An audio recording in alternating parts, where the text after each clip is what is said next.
ہم نے اپنی 1400 سالہ تاریخ میں اغیار کو اتنا فتح نہیں کیا جتنا ہم ایک دوسرے کو فتح کرتے رہے۔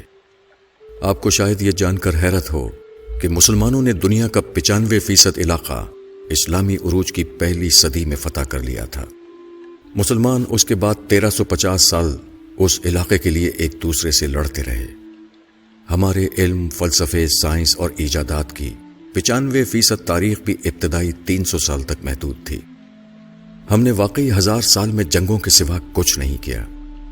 آپ آج 2018 سے 1000 سال پیچھے چلے جائیں، آپ کو محمود غزنوی ہندوستان پر حملہ کرتا ملے گا۔ سب سے پہلے ملتان پر حملہ کر کے اسماعیلی فرقے کے مسلمانوں کا قتل عام کیا کرتا تھا اور دولت لوٹ کر لے جاتا تھا۔ آپ اسپین میں مسلمانوں کے ہاتھوں مسلمان کا گلا کٹتے دیکھیں گے۔ آپ کو ترکی میں سلجوق تلواریں اٹھا کر پھرتے نظر آئیں گے۔ آپ کو عرب میں لاشیں بکھری ملیں گی۔ شیعہ سنی اور سنی شیعہ کے سر اتارتے نظر آئیں گے۔ مسلمان کو فتح کر رہا ہوگا۔ مسلمانوں کی مسجدیں جلاتے دکھائی دیں گے اور آپ مومنوں کے ہاتھوں میں مومنوں کے سروں کے مینار بنتے دیکھیں گے۔ آپ 1018 سے آگے آتے چلے جائیں، آپ کے سارے طبق روشن ہوتے چلے جائیں گے۔ آپ کو مسلمان کو قتل کرتے اور قتال کے درمیان وقفے میں حرام خوری کرتے نظر آئیں گے۔ ہم نے اس کے بعد باقی 1000 سال تک حرام خوری کے سوا کچھ نہیں کیا۔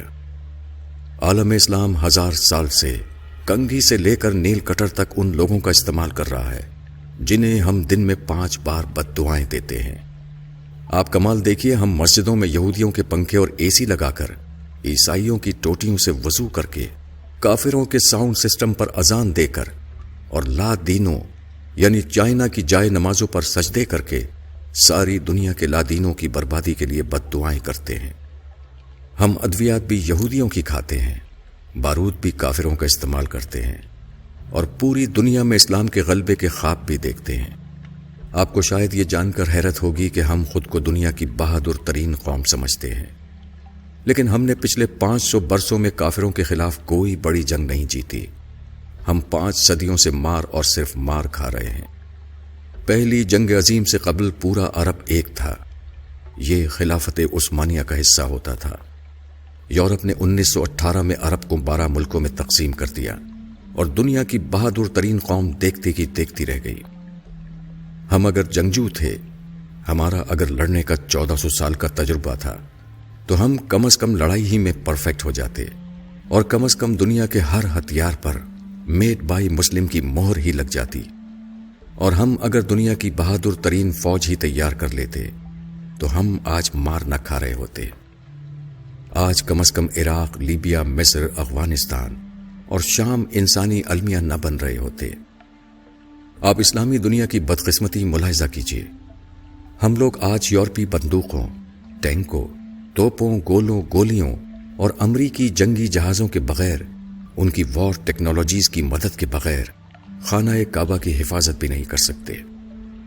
ہماری تعلیم کا حال یہ ہے کہ دنیا کی 100 بڑی یونیورسٹیوں کی فہرست میں اسلامی دنیا کی ایک بھی یونیورسٹی نہیں آتی۔ ساری اسلامی دنیا مل کر جتنی ریسرچ پیپر تیار کرتی ہے، وہ امریکہ کے ایک شہر بوسٹن میں ہونے والی ریسرچ کا نصف بنتا ہے۔ پوری اسلامی دنیا کے حکمران علاج کے لیے یورپ اور امریکہ جاتے ہیں۔ یہ اپنی زندگی کا آخری حصہ یورپ، امریکہ، کینیڈا اور نیوزی لینڈ میں گزارنا چاہتے ہیں۔ دنیا کی 90% تاریخ اسلامی ملکوں میں ہے، لیکن اسلامی دنیا کے 90% خوشحال لوگ سیاحت کے لیے مغربی ملکوں میں جاتے ہیں۔ ہم نے 500 سال سے دنیا کی کوئی دوا، کوئی ہتھیار، کوئی نیا فلسفہ، کوئی خوراک، کوئی اچھی کتاب، کوئی نیا کھیل اور کوئی اچھا قانون نہیں دیا۔ ہم نے اگر ان 500 برسوں میں کوئی اچھا جوتا ہی بنا لیا ہوتا تو ہمارا فرض کفایہ ادا ہو جاتا۔ ہم 1000 برسوں میں صاف ستھرا استنجا خانہ نہیں بنا سکے۔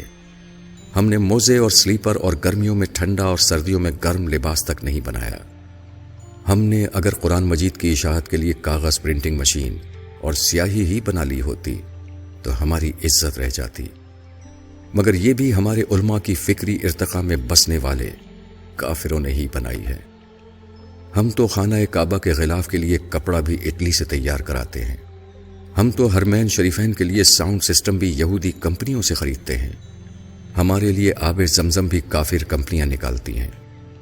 ہماری تسبیحات اور جائے نمازیں بھی چین یعنی ایک لادین ملک سے آتی ہیں، اور ہمارے احرام اور کفن بھی جرمن مشینوں پر تیار ہوتے ہیں۔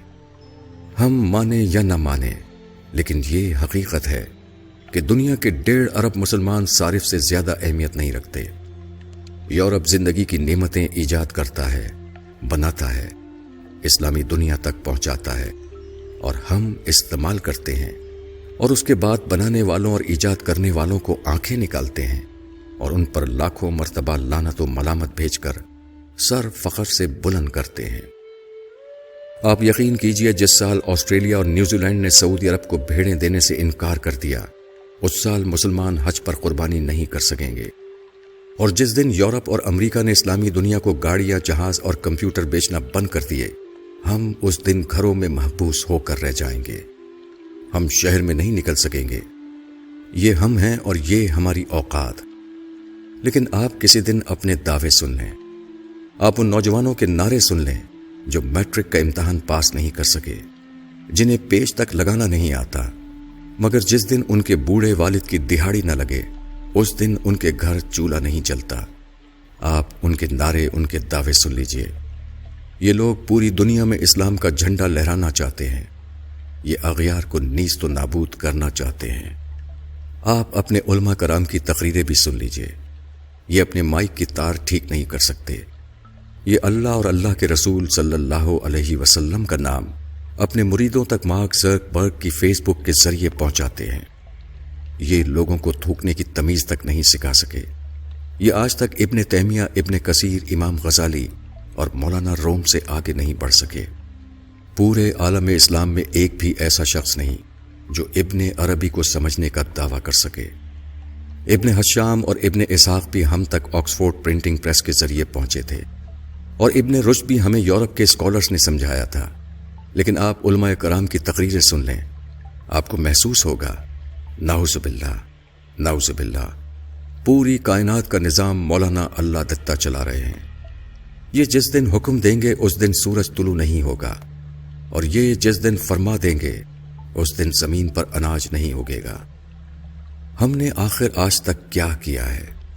ہم کس برتری پہ خود کو دنیا کی عظیم ترین قوم سمجھتے ہیں، جو آج تک ہر جمعے کے خطبے میں گلا پھاڑ پھاڑ کر نظام مصطفیٰ صلی اللہ علیہ وسلم پر فخر کرنے کے باوجود اسے مسلمانوں کے کسی بھی ملک میں نافذ نہیں کر سکے؟